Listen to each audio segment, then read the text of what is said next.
Kita sudah berada di rangkaian perbincangan yang terakhir, jadi ini adalah bagian yang terakhir. Ya, saya masih tunggu. Ini adalah bagian terakhir. Siapa tahu Anda masih ingin memberikan live tweet Anda, hashtagnya Panglima Dirosi, pastikan penulisannya ya, dan mention @kompas.tv.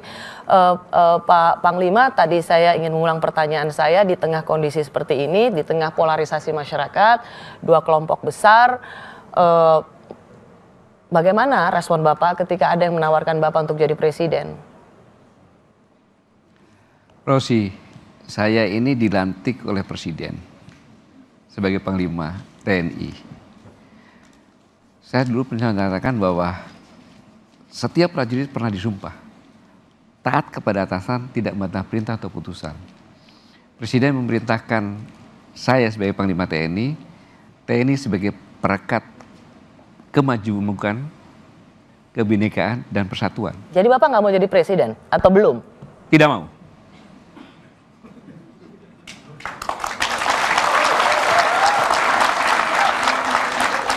Tidak etis.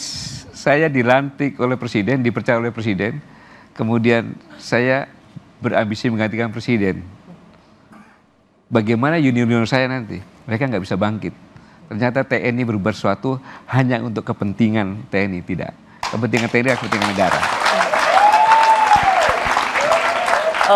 Di era demokrasi ini kita tetap ingin menerapkan kebebasan berpikir, kebebasan berekspresi. Tadi Bapak sempat juga menyinggung soal sistem khilafah. Di saat yang bersamaan juga saat ini ada gerakan deklarasi tentang sistem khilafah. Apakah kemudian Bapak langsung mengatakan ini sudah bertentangan dengan Pancasila, anti NKRI dan harus dihentikan? Ya, semua yang akan mengganti ideologi Pancasila dengan ideologi apapun juga, itulah makar yang sebenarnya yang sangat berbahaya. Apabila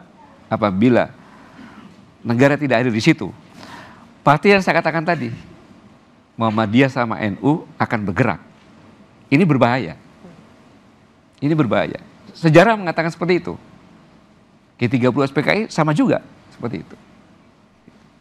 Dan benih-benihnya sejak awal, sebelum tumbuh harus sudah dipadamkan. Nah, dalam konteks kekinian ini, peran pers itu kan perannya sebagai pembaruan, pembangunan, kontrol sosial kan gitu. Dalam konteks seperti ini, dalam banyak hoax dan segala macam ini dituntut pers memunculkan pers kenabiannya yang menyebarkan kebaikan, keselamatan dan kedamaian, bukan kebencian dan kemurkaan. Cocok jadi anggota Dewan Pers.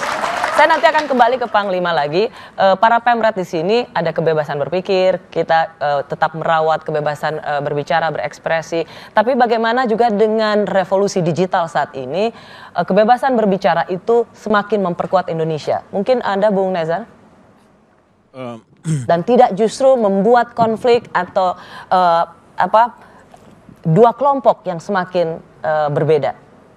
Ya, saya kira tadi saya tertarik dengan apa yang dikatakan oleh Panglima TNI bahwa pers harus berperan sebagai pers yang profetik seperti itu, pesan kenabian, dan saya kira itulah yang sudah dimainkan oleh pers dengan cukup lama selama ini, menjadi menjadi clearing house of information. Jadi di pers yang menjalankan disiplin verifikasi seperti yang dipraktekkan oleh pers yang profesional, saya kira semua data akan dicek, semua data akan dikonfirmasi. Mungkin ada satu dua yang khilaf, tetapi pada umumnya saya kira kita punya standar untuk apa yang kita sebut sebagai informasi yang benar dan patut untuk disajikan kepada masyarakat. Nah, tapi pada saat ini kita juga menghadapi gelombang munculnya media sosial, yang di sana semua orang bisa menjadi produser sekaligus distributor. Sehingga semakin lama kita lihat media sosial, kita semakin takut sendiri sebenarnya. Kita makin takut sendiri, dan ini mungkin ya seperti yang juga virtual reality gitu ya.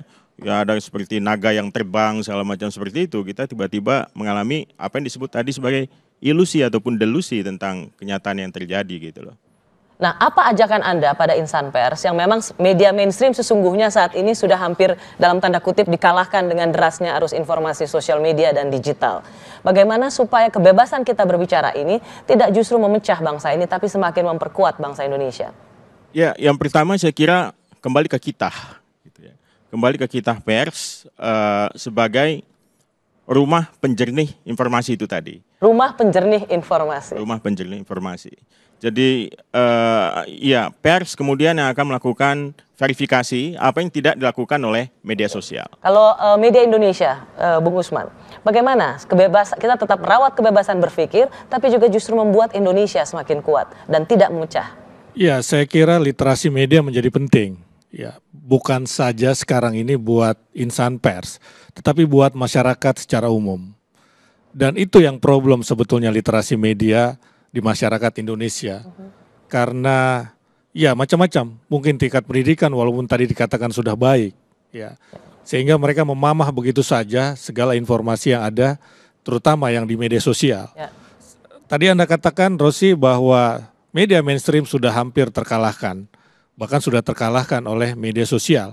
Padahal media mainstream adalah media yang sebetulnya lebih banyak punya waktu untuk melakukan verifikasi yang tadi kita berbicara panjang lebar begitu. Dan itu yang tidak dimiliki karena apa yang ada di ujung jarinya itu langsung diekspresikan begitu. Nah, ini saya kira perlu pendidikan ya, literasi media. Dan sebenarnya kita harus selalu saling mengingatkan. Ya, selalu saling mengingatkan, misalkan tidak langsung saja memforward apapun informasi yang ada di sosial media. Dan yang paling penting juga saya kira kesantunan itu menjadi penting. Di WA group itu sudah tidak ada lagi kesantunan.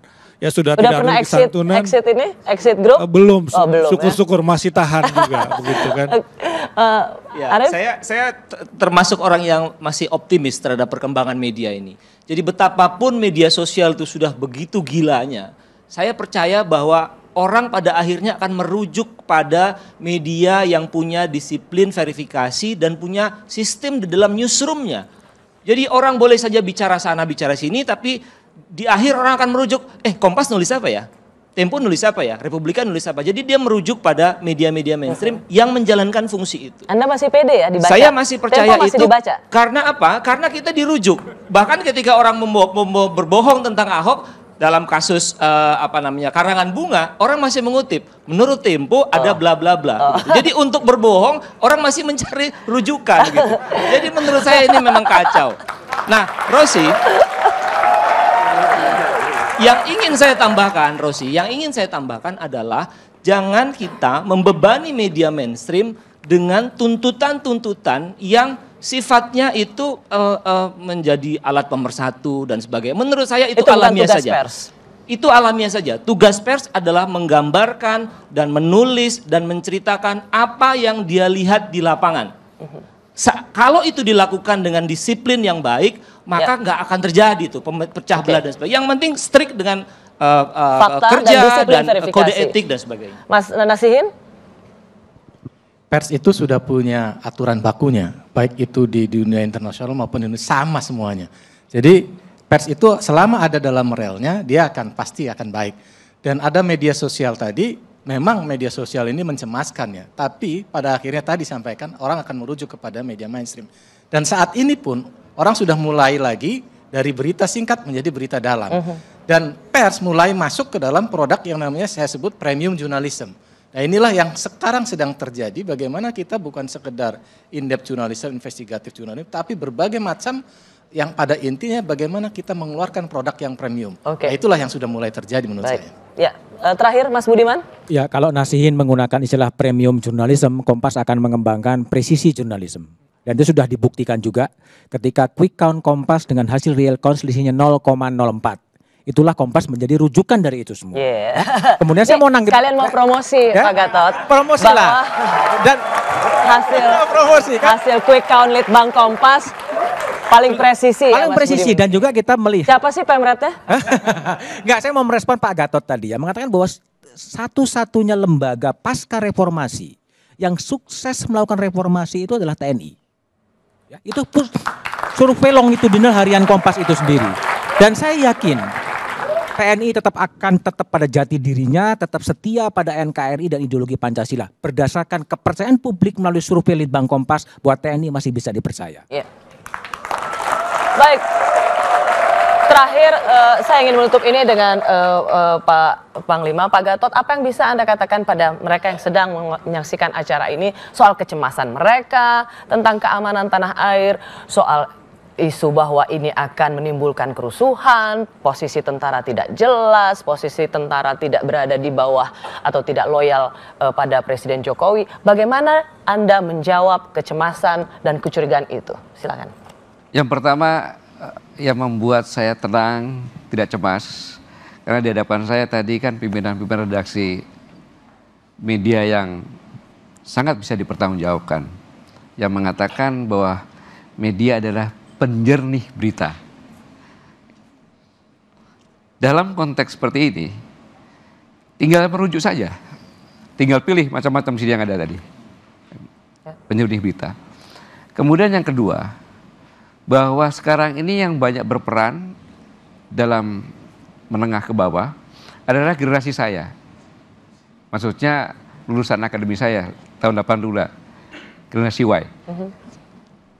Sidang Ahok, menurut saya itu adalah forum akademi, ya forum akademisi, yang dilihat oleh para mahasiswa, khususnya mahasiswa Fakultas Hukum dan politik juga. Sampai di mana kebenaran-kebenaran hukum tersebut. Oke. Mereka yang mengontrol ini. Ya, tapi pertanyaan saya tadi Bapak, di akhir ini untuk bagaimana itu, Anda bisa memberikan kepercayaan pada saya sampaikan kepada masyarakat, perjalanan 6 bulan terakhir sudah membuktikan bahwa kita ditakut-takuti. Sekarang jangan baper. Itu cuma takut-takut doang. Jalan apa adanya, sama-sama kita dukung semuanya. Kalau ada demo, jangan dianggap demo itu beda demo dengan makar gitu. Pasti demo itu akan dilakukan dengan kedewasaan masyarakat sekarang ini menyampaikan aspirasinya, dan itu sah-sah saja, ada ruang demokrasi di negara demokrasi Indonesia ini. Kita pertahankan Indonesia sebagai negara demokrasi, Indonesia yang damai, Indonesia yang pernah demo besar-besaran tetapi paling aman dan paling bersih tertib di dunia. Dan saya rasa kita harus bangga pada bangsa Indonesia yang sudah menunjukkan kedewasaan seperti itu. Terima kasih Pak Gatot. Saya tahu Anda dari luar kota dan menyempatkan untuk datang di Rosi, di Kompas TV. Terima kasih sekali lagi.